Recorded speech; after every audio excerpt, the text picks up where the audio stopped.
The Great Canine Caper. Chapter 1, Meet Dexter.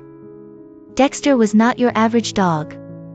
He was a fluffy, brown mutt of indeterminate breed with a curly tail that wagged like a propeller and eyes that sparkled with mischief.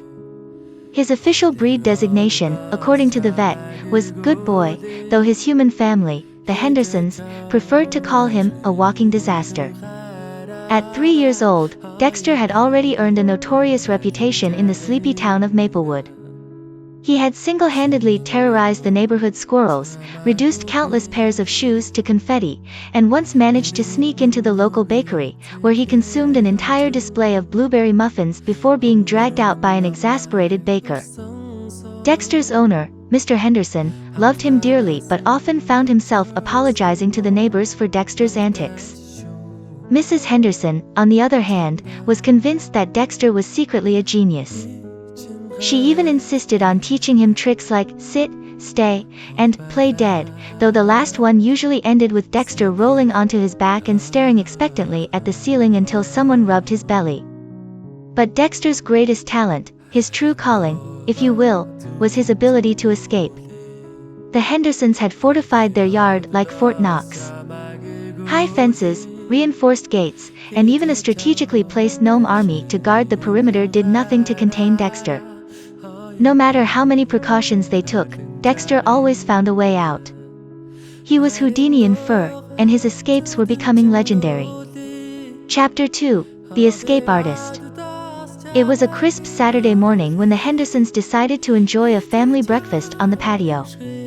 Pancakes were stacked high, bacon sizzled on the grill, and the scent of fresh orange juice filled the air. Dexter, of course, was tethered to the back porch by a leash attached to a sturdy post. It was a leash that Mr. Henderson had proudly declared Dexter-proof. That should have been their first clue something was about to go wrong. As the family ate, Dexter sat quietly, gazing out at the world like a prisoner planning his grand escape. His eyes darted to the squirrel in the tree, the neighbor's garden gnome mocking him from the other side of the fence, and the wide-open world that beckoned to his adventurous spirit. While Mrs. Henderson cut her pancake into neat squares, she glanced at Dexter. "He's being so good today," she remarked. "Maybe he's finally learned that escaping isn't worth the trouble." Mr. Henderson snorted. "Please, that dog would escape from Alcatraz if given the chance. He's just biding his time."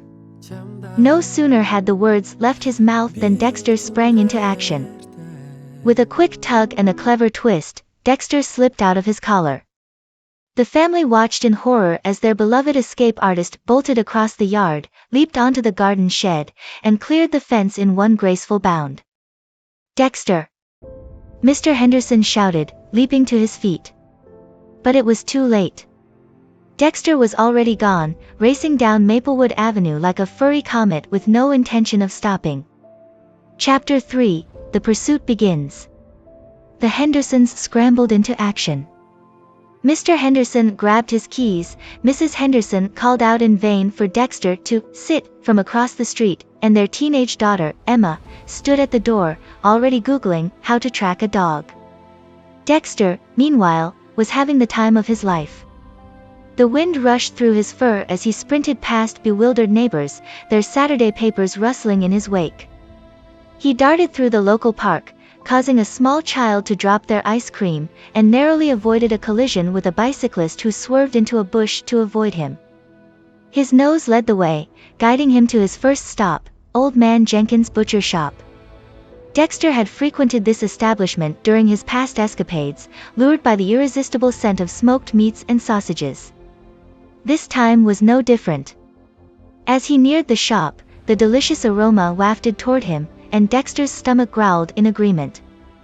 Without hesitation, Dexter charged through the open back door of the shop, startling Jenkins himself, who had been peacefully arranging pork chops in the display case. "Not again!" Jenkins cried, grabbing a broom to fend off the invader. But Dexter was fast, too fast.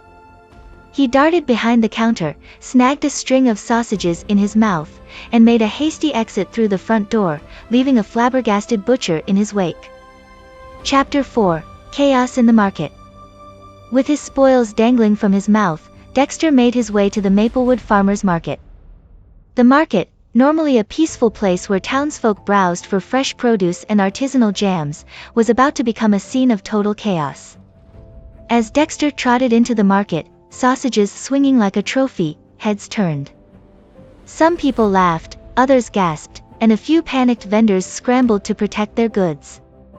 "Is that sausages?" one vendor asked, squinting at the spectacle. "Who let that dog in here?" another shouted. Dexter, oblivious to the havoc he was causing, happily pranced between the stalls.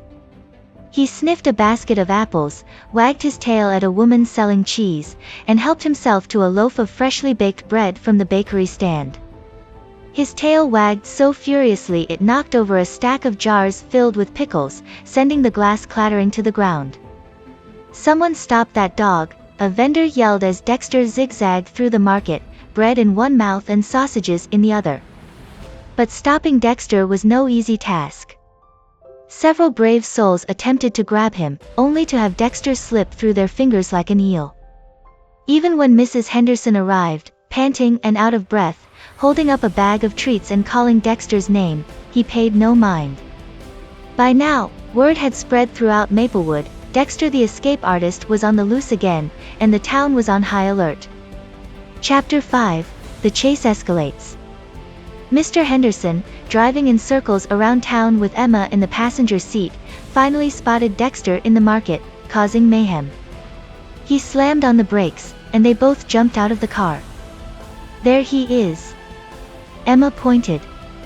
They sprinted into the market, but by the time they reached the spot where Dexter had been, he was already gone. In his place was a trail of destruction, knocked over stalls, toppled baskets of fruit, and one very angry baker who was still picking up the pieces of her bread display. "He's headed toward the town square," someone shouted. Mr. Henderson groaned. "We'll never catch him." But Emma was determined.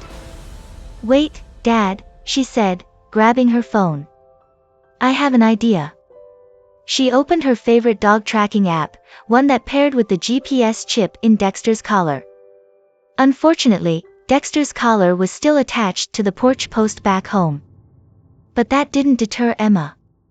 She had a better idea. She opened the app that controlled Dexter's favorite toy, an electronic ball with a built-in treat dispenser. "Watch this," she said, grinning. She remotely activated the ball, which she had cleverly placed in the park earlier that morning. Dexter, miles away but with ears tuned like a bat, heard the familiar whirring of the treat ball. His ears perked up, and he stopped mid-sausage chew. Could it be his favorite toy? With treats? In an instant, he dropped the sausages and bread and bolted toward the sound of the ball.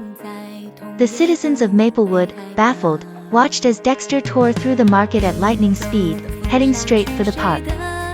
Chapter 6, The Final Showdown. The Hendersons followed the GPS signal on Emma's phone, racing toward the park. When they arrived, they found Dexter sitting happily in the grass, his electronic ball at his feet, and his tail wagging proudly. He was chewing on a treat that had just been dispensed from the ball, completely oblivious to the chaos he had caused that morning. Mr. Henderson dropped his hands to his knees, gasping for air. "We, finally, caught you." Mrs. Henderson, who had just arrived at the scene, couldn't help but laugh at the sight. "Well, at least he's consistent," she said, shaking her head. "He always comes back for his favorite toy." Emma grinned and picked up Dexter's leash. "Good boy," she said, patting his head. Dexter, clearly pleased with himself, wagged his tail even harder, thumping it against the ground like a drumbeat. The Hendersons exchanged tired but amused glances. It had been a morning filled with chaos, but somehow, despite everything, they couldn't stay mad at Dexter. He was, after all, the world's most lovable troublemaker. Epilogue, Dexter's Legacy. In the days that followed, stories of Dexter's escapades spread throughout Maplewood. The bakery put up a sign that read, "No dogs allowed, especially Dexter." Old Man Jenkins installed a lock on his back door, and the farmers market vendors could be heard swapping Dexter-proofing tips. Despite the chaos, Dexter became a local legend. People chuckled when they saw him on walks, giving him a wide berth but secretly hoping for another great escape. And the Hendersons? They finally gave up on trying to contain Dexter. Instead, they built him a play area in the yard that resembled an obstacle course, where he could burn off his endless energy. And every so often, when the mood struck him, Dexter would find a way to escape again, because, after all, he was the greatest escape artist Maplewood had ever known.